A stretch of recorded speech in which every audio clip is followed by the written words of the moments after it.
welcome back to Fangirls Unleashed. We're here at Silicon Valley Comic Con, San Jose's con for pop culture and technology.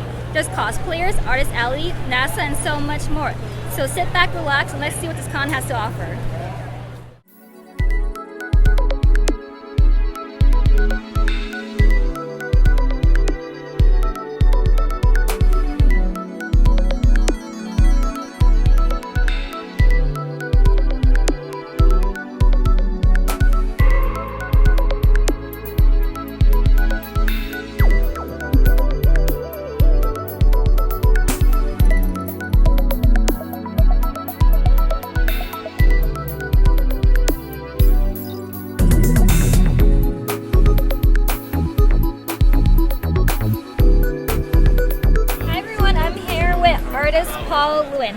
So, Paul, can you tell us about your artwork? Yeah, so the work that I've been doing is inspired by Afro-Caribbean and African folklore and culture, and I kind of add my own sort of Afrofuturist twist to it. Yeah. Great. What's your favorite item here and why? My favorite one would probably be this one. Yeah. The hummingbird is a significant symbol to me. It's the national bird of Jamaica, where I'm from, and so I grew up in my house with a lot of hummingbird art. It's deeply connected to the folklore and culture of Jamaica. Yeah. And the last question I have for you is that we have a graphic novel making contest for the San Jose Public Library. What sort of tips do you have for budding artists? Probably the most important tip that I have is just to work on something every day. No matter how small it is, no matter it's just a few lines, sketches, just make sure you're working on something every single day. Yeah, and to fall in love with your work. To really get into it and just fall in love with it. Okay, that's really great advice. Yeah. So thank you so much, Paul, for letting us interview you. This is really Thank you.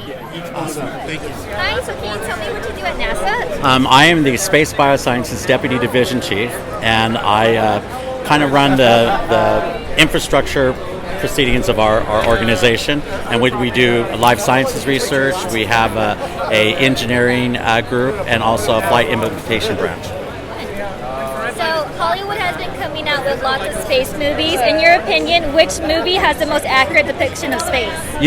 Just because from what I read, I think Mars is probably the best one, only because it was fielded by a lot of people, and they did a lot of checking, and so I think that's probably the most accurate, and I'd have to go with that. Okay, and then since we work for the San Jose Public Library, what has been your favorite book? To tell you the truth, as a kid, my first favorite book was a free book that came in the mail to my aunt, and it was on evolution from Life magazine or something like that, and that was my favorite book. But as I got older, I like sci-fi, and my favorite is Dune, the Dune series. Oh, that's nice. That's a good choice. Well, Thank you so much for letting us interview. Oh, thank you. Thank you very much, and I hope you have a great day here. Hi everyone, we're here at Fluff Animals once again. So, what we want to know is, what's new at your booth? Well, I have some new pillows, I have a new lion, and I had a sloth, but I sold out of him earlier today. And I have these new bookmarks. They're Hogwarts houses with the scarves on the back. How fun! Okay, in addition to that, what's your favorite item here? I really like my book sleeves that I made because obviously I like books, and it's nice to protect your book when you're traveling. Okay. I also noticed that there's a lot of book references here. What's your favorite book that you've read lately? I just finished the graphic novel The Tea Dragon Society by Katie O'Neill, and it was really cute and a good story, so I would recommend that one. Yay! Another thing to add to my to-be-read list. Yay! Awesome! Thank you so much! Thank you! Hi everyone, I'm here with Chrissy from Book Crushin'. So, Chrissy, what made you get into cosplay? It's really funny. I started coming to conventions for a specific fandom, Supernatural, and so they have a big show on Saturday where you do the cosplay dress up, so I wanted to be part of that. This is one of the things you can do. So I got into cosplay that way, and then every con I came to afterwards, I was like, I have to do something for the convention. And of course, except this one. So, yeah, I really love to dress up in other characters. I've dressed up in Halloween stuff my whole life, so, yeah. It sounds as if you have been cosplaying for a while. Out of all of your cosplay, who was your favorite and why? So it's a mix between my She-Ra cosplay and my Squirrel Girl cosplay. I love them both because She-Ra is now back in the limelight. Like, she has her own show and Noelle Stevenson is in charge of it, so that makes her amazing. But I also love Squirrel Girl because I feel like people don't know that she actually beat Thanos, and so she's the most badass character that there is. So Girl power. So what type of materials have you used for your cosplay? So I started off first thrifting and just putting things together and not really doing much other than buying pieces and putting it together.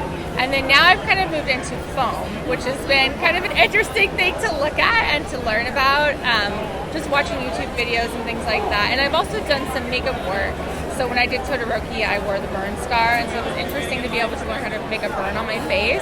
So that takes things like latex and toilet paper, of all things. But foam and makeup primarily have been what I've used.